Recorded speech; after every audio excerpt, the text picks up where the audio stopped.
दलितों के अंदर भी भेदभाव फैलाने का काम ये जो आज की सरकार, जो कि जुडिशरी भी आपको पता है कि इनके इशारे पर चलती है, इतने आप देखिए ईडी सीबीआई, वो सब भारतीय जनता पार्टी के इशारे पर चल रही है। ये फैसला गलत है। ये एक दूसरे से लड़वाने का और बंटवाने की एक साजिश है। जातीय जनगणना के नाम पर ये देश की सरकार चुप हो जाती है। 5 साल एक एक वोट जो जनता देती है, और जनता के जो टैक्स का पैसा वो हमें विकास में लगाना चाहिए, रोड बनाने चाहिए, स्कूल्स बनाने चाहिए, अंडरपासेस बनाने चाहिए, हमें रोजगार देना चाहिए लोगों को।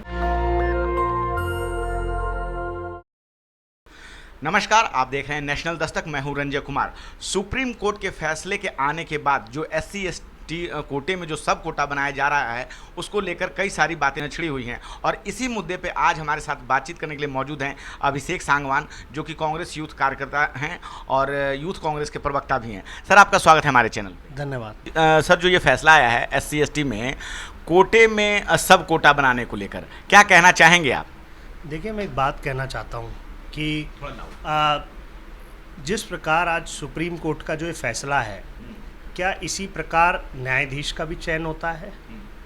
क्या आप मतलब दलितों के अंदर भी भेदभाव फैलाने का काम ये जो आज की सरकार, जो कि जुडिशरी भी आपको पता है कि इनके इशारे पर चलती है, किस प्रकार जातियों को भी बांटने का काम, मतलब आज जो आरक्षण था, जो शेड्यूल कास्ट आरक्षण था, जो दलितों का आरक्षण था, उस आरक्षण, वो आरक्षण समान दलितों को मिलता था सभी को। उसमें भी अगर आप विभिन्न जो जातियां हैं, जैसे आप कहें कि वाल्मीकि, जाटव, इन जातियों को अगर आप बांट देंगे तो मतलब इनमें भेदभाव फैलाने का काम हो रहा है, क्योंकि ये जातियां भारतीय जनता पार्टी की वोटर नहीं है, इन्होंने बीजेपी को वोट नहीं किया, और इस प्रकार इन जातियों को इसमें भाजपा कहाँ से आ गई? तो सुप्रीम कोर्ट का फैसला है। सुप्रीम कोर्ट का फैसला है, तो मैं एक बात कहता हूँ कि सुप्रीम कोर्ट के अंदर भी जो जजेस का चयन होता है, वहाँ पर कैसे वहाँ पर कैसे परिवारवाद चल रहा है, बार बार एक ही परिवार के जजेस वहाँ अपॉइंट होते हैं, तो क्यों ना वहाँ पर आरक्षण को तो आप यहाँ पर कॉलेजियम को खत्म करने की बात करना चाहते हैं। बिल्कुल, कॉलेजियम को खत्म करना चाहिए सुप्रीम कोर्ट को। और मैं बीजेपी के इसलिए कह रहा हूँ क्योंकि आजकल जो न्यायपालिका और न्यायाधीश है और जो जुडिशरी है देश की, या जितने आप देखिए ईडी सीबीआई, वो सब भारतीय जनता पार्टी के इशारे पर चल रही है।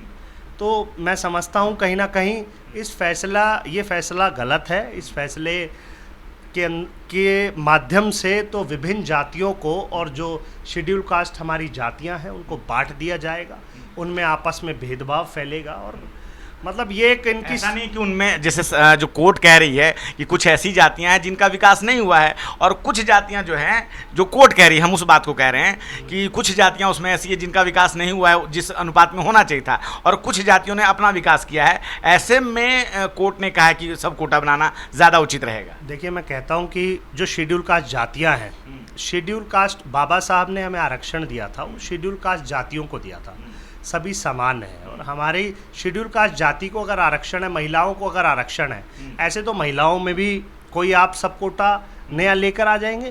तो मैं समझता हूँ कि ये फैसला गलत है, और हमारी जो जातियों के अंदर बंटवारे का काम, ये एक दूसरे से लड़वाने का और बंटवाने की एक साजिश है। मतलब सरकार के पिछले दरवाजे की कोशिश है ये। बिल्कुल बिल्कुल, क्योंकि दलित जो वोट बैंक है, जो दलित वोट बैंक है, वो देश की सियासत को तय करता है।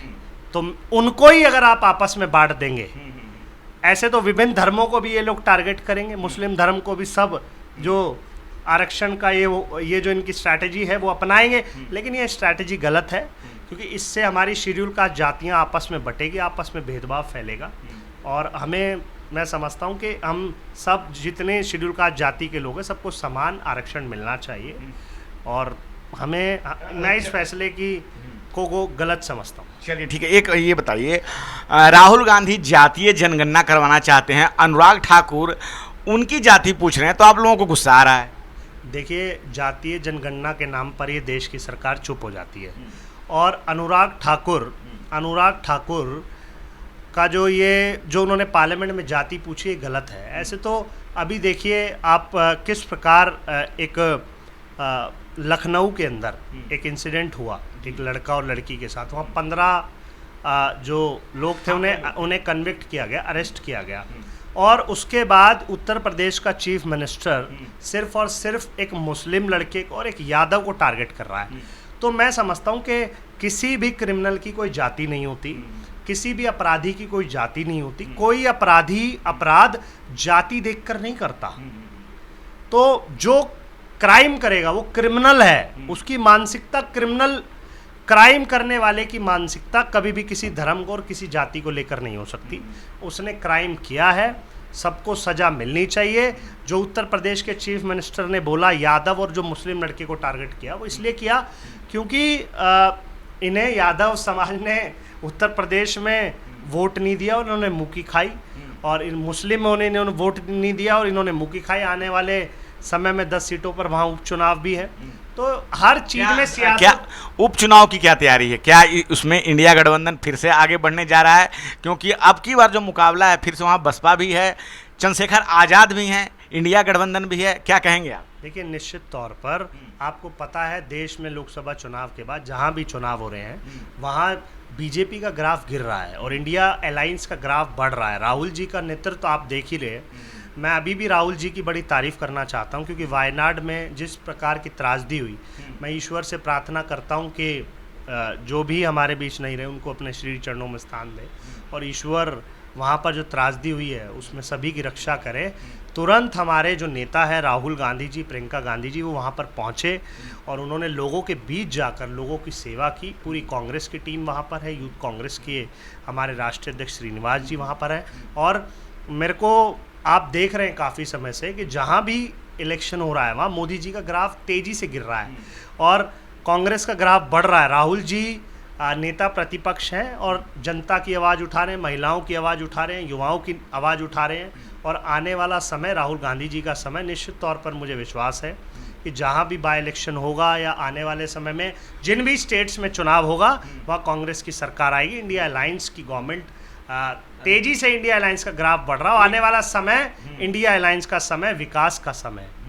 2027 का जो विधानसभा का चुनाव होगा यूपी का, इन 10 सीटों को उनका सेमीफाइनल माना जा रहा है और चंद्रशेखर आज़ाद भी इस बार जो है वहाँ अपने कैंडिडेट उतारने वाले हैं। तो ऐसे में पार्टी क्या सोच रही है? क्योंकि बसपा भी है, तो आपने ये जो है उसमें क्या लग रहा है आप लोगों को, इंडिया गठबंधन फिर से बाजी मार जाएगा? देखिए, निश्चित तौर पर इंडिया गठबंधन फिर से बाजी मारेगा। आपने लोकसभा चुनाव के नतीजे देखे, इंडिया गठबंधन के जितने कैंडिडेट्स थे उन्होंने तेज़ी से अपने ग्राफ को बढ़ाया और जीते भी, और भाजपा का ग्राफ वहाँ गिरा।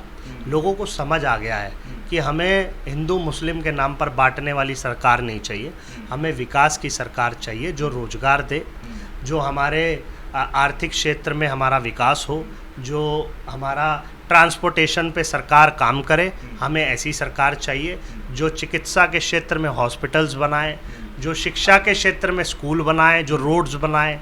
और वो सिर्फ और सिर्फ इंडिया अलायंस की सरकार है, कांग्रेस की सरकार है। मैं निश्चित तौर पर मुझे विश्वास है आने वाला समय इंडिया अलायंस का समय। हम लोग ये सेमीफाइनल भी जीतेंगे। 2027 में भी हमारे जो लीडरशिप का फैसला होगा वो इंडिया अलायंस के हित में ही जनता वोट करेगी, क्योंकि हम लोग जनता के लिए काम करते हैं, जनता की लड़ाई लड़ना। एक सवाल है कि दिल्ली में भी चुनाव होने वाले हैं, अगले फरवरी में होने वाले हैं, अभी थोड़े दूर हैं, लेकिन पार्टी ने कहा है कि आम आदमी पार्टी के साथ यहाँ पे कोई समझौता नहीं होगा। तो ये कौन सा गठबंधन है? जब लोकसभा का चुनाव होता है तब आप लोग आम आदमी पार्टी के साथ हैं, लेकिन जब अब विधानसभा के चुनाव हैं तो कांग्रेस और आम आदमी पार्टी दोनों वहाँ अलग है दिल्ली में। देखिए, मैं एक बात कहता हूँ कि ये तो खैर हमारी शीर्ष नेतृत्व तय करेगा, राहुल गांधी जी, मल्लिकार्जुन खड़गे साहब तय करेंगे। और हमने अगर जो लोकसभा का चुनाव था, इंडिया अलायंस का चुनाव हमने लड़ा था, तो उसमें हमारे शीर्ष नेतृत्व ने हमें आदेश किया था कि हम इंडिया अलायंस का चुनाव है और हमारा इनसे सीटों का जो चयन था वो तय हुआ। और हम वहाँ पर एक मतलब जिस प्रकार देश की स्थिति थी कि 2 चीफ मिनिस्टर जेल में थे और देश की स्थिति बड़ी मैं समझता हूँ नाजुक थी, ईडी सीबीआई का दुरुपयोग हो रहा था। तो ईडी सीबीआई के दुरुपयोग होने की वजह से हम लोगों ने तय किया था कि हमें किसी तरह इस तानाशाह सरकार को रोकना है। और कहते हैं कि जब अत्याचार ज़्यादा बढ़ जाता है और कुछ हो जाता है देश के अंदर, तो विभिन्न जो लोग होते हैं, जो व्यक्ति ज़्यादा अत्याचार करता है उसके खिलाफ खड़े होते हैं। तो इसलिए हमारे शीर्ष नेतृत्व ने और हमने उनसे गठबंधन किया था। लेकिन जब दिल्ली की बात आती है, तो जब दिल्ली के विकास की बात आती है, तो आपको पता है कि शीला जी ने बड़ा विकास किया। शीला जी जब दिल्ली की चीफ मिनिस्टर थी तो उन्होंने 15 साल एक बेटी ने दिल्ली को चलाया। मेट्रो वो लेकर आई, उन्होंने बेहतरीन स्कूल्स बनाए, कॉलेजेस बनाए, रोड्स बनाए और अंडरपासेस बनाए, ब्रिजेस बनाए दिल्ली के अंदर।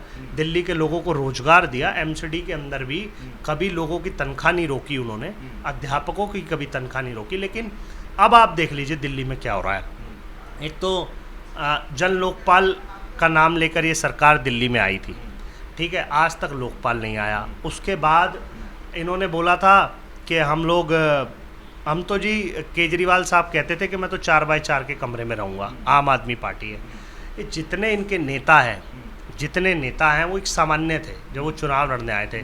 आज उनकी खुद की नेटवर्थ इतनी बढ़ी हुई है और खुद आपने इनका शीश महल देख लिया, कितना बड़ा शीश महल। जनता के टैक्स के पैसे से दिल्ली के चीफ मिनिस्टर ने कितना शीश महल अपने लिए कितने एसीज वहाँ लगाए और कितना उन्होंने जनता के टैक्स का पैसा वहाँ ख़राब किया, उन्होंने वो बनाया। और लोकपाल ये लोग लेकर नहीं आए।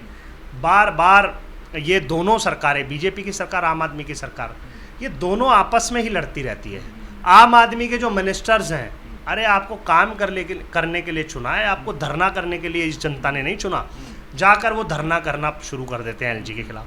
और जो भारतीय जनता पार्टी के एमपीज़ हैं वो जाके दिल्ली सरकार के खिलाफ धरना कर देते। तो धरना जो ये पार्टियां खेल रही हैं, मैं समझता हूँ हमें विकास चाहिए। एमसीडी के लोगों को तनख्वाह नहीं मिलती और जो दिल्ली सरकार में भी कई लोग हैं, जब आम आदमी पार्टी के नेताओं के पास जनता जाती है तो वो कहते हैं कि भाजपा हमें काम नहीं करने दे रही।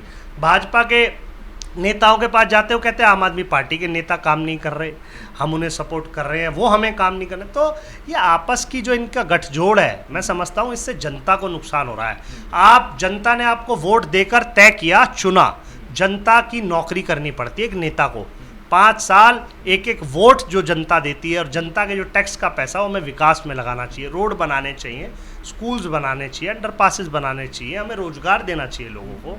आप फ्री का वायदा कर दिल्ली में तो आ गए, लेकिन अब ये सरकार इनसे चल नहीं रही और आपने देख लिया घोटाले भी इन लोगों ने करे और तरह तरह के घोटाले हैं। तो मैं समझता हूँ हमारा शीर्ष नेतृत्व का जो फैसला होगा हम उस पर काम करेंगे और दिल्ली के अंदर भी ज़्यादा लंबा समय नहीं है आम आदमी पार्टी का, जल्द से जल्द इनकी सरकार जाने, क्योंकि लोग अब कह रहे हैं कि कांग्रेस के दिन बहुत अच्छे थे।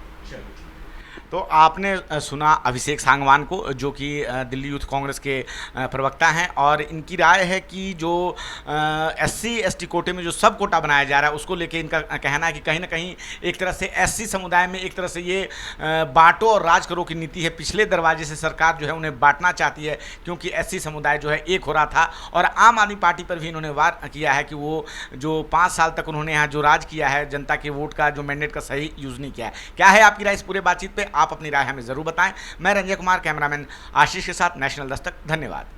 नेशनल दस्तक की आपसे गुजारिश है कि अगर इसको बचाना चाहते हैं तो नेशनल दस्तक को सब्सक्राइब करने के लिए रेड कलर के सब्सक्राइब बटन को दबाएं, फिर बेल आइकन की घंटी दबाएं। नेशनल दस्तक को बचाने के लिए बहुत जरूरी है कि हर खबर को शेयर करें, लाइक करें, कमेंट जरूर करें।